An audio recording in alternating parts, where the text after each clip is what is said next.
Derrière ces barrières et ces panneaux qui interdisent de filmer se cache un des joyaux de l'industrie spatiale française. Et le truc cool, c'est qu'aujourd'hui j'ai eu exceptionnellement le droit d'embarquer une caméra pour aller filmer là où personne n'a le droit d'aller. Bon, même si j'ai dû y laisser un peu d'ego au passage. Aujourd'hui, je vais vous raconter l'histoire d'une entreprise qui a tâtonné pendant des années avant qu'un petit objet révolutionne tout son business. Ça, ce sont tous les viseurs qui équipent les constellations de petits satellites autour de la Terre. Cette entreprise, c'est Sodern et l'une de ses spécialités, c'est ça. Bon là, c'est une copie en Lego miniature, mais ce qu'il faut retenir, c'est que c'est un viseur d'étoiles. Ça s'embarque sur un satellite, ça se vend très très cher et ça cartonne. C'est touchy, donc on va pas en parler. Bienvenue dans cette nouvelle saga sur Sodern. Avant de décoller vers les étoiles, on reste sur Terre pour vous parler des débuts. Et on remonte le temps, on s'arrête dans les 30 Glorieuses et les débuts du programme nucléaire français. Sodern est né en 1962. Son nom est un acronyme pour Société d'études et réalisation nucléaire. Bon, c'est très technique et on va pas rentrer dans les détails, mais retenez que son objectif, c'est d'aider le programme nucléaire français. À l'époque, Sodern est aussi mobilisé pour rendre la navigation des missiles de la dissuasion nucléaire plus précise. Aujourd'hui, Sodern équipe toujours les missiles balistiques M51 présents sur les sous-marins nucléaires lanceurs d'engins de la marine française. Sodern est né d'une volonté claire de l'État français de se doter d'une unité de recherche, de développement et de production au service de la dissuasion nationale. Lui, c'est Fabien Robert, directeur du développement et du commerce de Sodern. Son job, c'est de remplir les carnets de commandes. Il y a eu un pivot qui a été fait dans les années 70, puisque initialement Sodern dépendait du groupe Philips. Et puis Philips a décidé au fur et à mesure de revendre petit à petit ses activités et Sodern a dû réinventer son business. Après cette revente, Sodern se cherche, elle se retrouve même à produire des trieuses à chèques. On est loin de la dissuasion nucléaire française. Puis l'arrivée d'un objet change tout. L'État français, la défense, ont commencé à se doter de satellites. Plus précisément, c'est le Centre national d'études spatiales, le CNES, qui passe commande à Sodern. Leur mission est d'aider la France à rester souveraine sur les instruments spatiaux sans dépendre de technologies américaines. Et c'est comme ça qu'en 1974, la société sort son premier capteur de terre. Il ressemble à ça. Donc ça permettait aux satellites de se positionner dans l'espace en regardant vers la Terre. Mais problème, ça ne permettait pas d'avoir une très grande précision de pointage. Les ingénieurs continuent leurs recherches et changent de référentiel. Cette fois-ci, ils veulent viser les étoiles. Leur avantage, contrairement aux planètes, elles ne bougent jamais et forment des points de repère plus fiables dans l'univers. Ils s'inspirent d'une technologie américaine et la perfectionnent. C'est comme ça qu'un an plus tard, en 1975, Sodern développe son premier viseur d'étoiles. Il faudra ensuite attendre les années 80 pour qu'ils équipent des premiers satellites. Les premiers viseurs d'étoiles commerciaux destinés au secteur militaire voient le jour au début des années 2000. Le seul référentiel qui ne bouge jamais, ce sont les étoiles. Si vous êtes capable de voir les étoiles en plein jour, et de nuit, vous êtes capable de vous positionner sur Terre. Et très vite, les viseurs d'étoiles vont devenir une cache machine.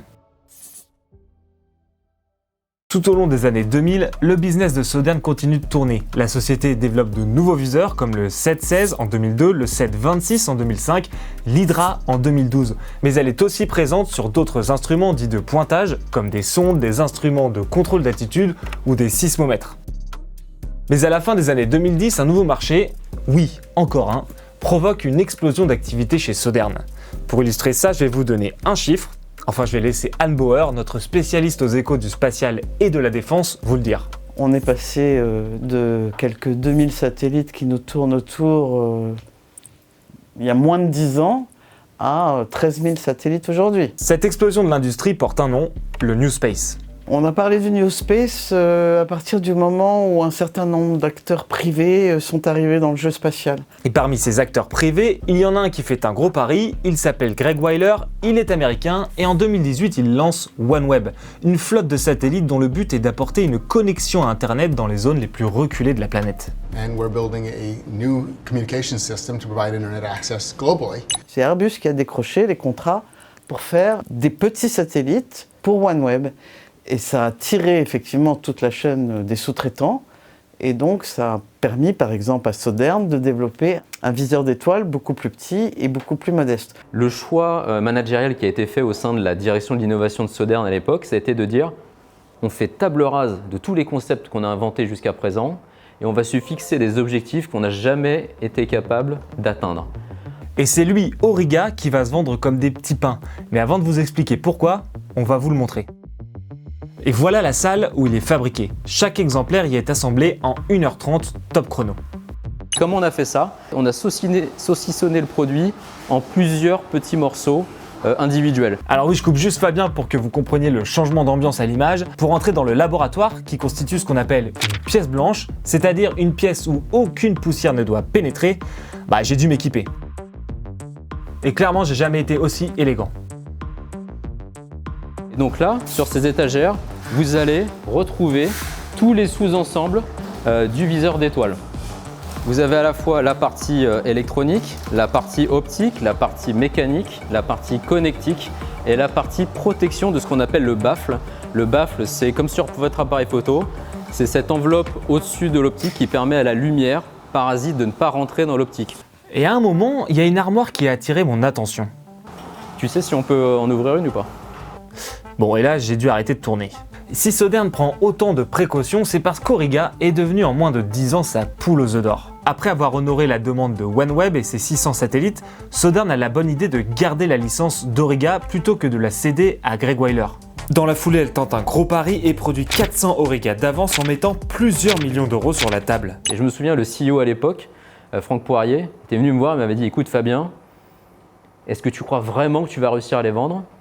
Et je lui ai dit « Écoute, maintenant j'ai plus le choix. » Depuis ce jour de 2022, 80 fabricants de satellites différents ont passé commande. Aujourd'hui, 2000 Auriga vendus 50 000 € pièce circulent dans l'espace, Sodern en a vendu 1200 rien que sur l'année 2025 et la part du produit dans le chiffre d'affaires de l'entreprise est passée de 10 à plus de 30%. Sodern prévoit qu'Auriga atteindra 45% de son chiffre d'affaires dans les prochaines années. Bon, le seul problème, c'est qu'elle ne peut pas vendre son Auriga à n'importe qui. Une date tragique a aussi aidé Sodern. Celle du 24 février 2022, le jour où Vladimir Poutine a décidé d'envahir l'Ukraine. Avec la guerre en Ukraine, tout le monde veut avoir ses satellites d'observation pour regarder. Avec la connectivité, tout le monde veut vous offrir la connectivité sur vos croisières, en bateau, en avion, etc. Et donc c'est un secteur où il va y avoir beaucoup de développement encore, dans le civil, mais aussi en ce moment particulièrement dans le militaire. Donc en toute logique, le New Space veut peser de plus en plus dans la défense. Dont Sodern, mais elle ne peut pas faire ce qu'elle veut. Ses clients sont surveillés de près, elle ne peut plus vendre de viseurs Auriga à des acteurs russes ou chinois par exemple. Alors forcément, on a voulu en savoir un peu plus. C'est touchy, donc on ne va pas en parler. C'est le service de l'État qui valide si on a le droit d'exporter ou pas. En fonction du cas d'usage du client et déjà du pays du client, parce que c'est pas parce qu'on va exporter dans un pays où on se dit c'est bon, il regarde aussi le cas d'usage. Typiquement, il y a des clients turcs pour lesquels on peut exporter, et il y en a d'autres pour lesquels on a eu une interdiction parce qu'il y avait un doute derrière. En réalité, Sodern est soumis à un contrôle précis des autorités françaises. La moindre exportation de la société est validée par ce qu'on appelle le service des biens à double usage, le SBDU. Imaginez d'abord pour les besoins scientifiques, les viseurs d'étoiles sont assez vite classés comme biens double usage, en raison de la performance qu'ils offrent pour géolocaliser les images des satellites d'observation. En plus d'être surveillée, Sodern est aussi en partie détenue par l'État français. Après avoir été une filiale d'Airbus, elle est aspirée par Ariane Group en 2016, une coentreprise créée par Airbus et Safran qui détient 90% de son capital. Les 10% restants dépendent du Commissariat à l'énergie atomique. Les entreprises stratégiques sont bien sûr suivies par le ministère des Finances, mais plus globalement, le secteur spatial, c'est un secteur qui est jugé stratégique, y compris en Europe. On est en plein dans le cœur de la bataille, c'est-à-dire que les États-Unis sont très en avance, occupent l'espace, pensent qu'un acteur privé peut l'occuper sans règle. Et donc il y a en ce moment en Europe un réveil avec beaucoup d'argent, parce qu'on veut justement développer nos propres constellations souveraines. Ce réveil européen n'empêche pas Sodern de nouer aussi des deals avec des sociétés du monde entier, notamment américaines.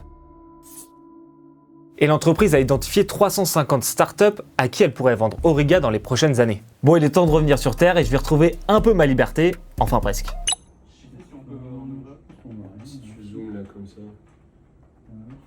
Merci d'avoir suivi cette saga un peu plus près des étoiles. N'hésitez pas à nous dire en commentaire si vous voudriez qu'on fasse plus de vidéos spatiales et surtout abonnez-vous. Moi je vais tenter de trouver la sortie du studio avec mon petit Auriga. C'est trop nul.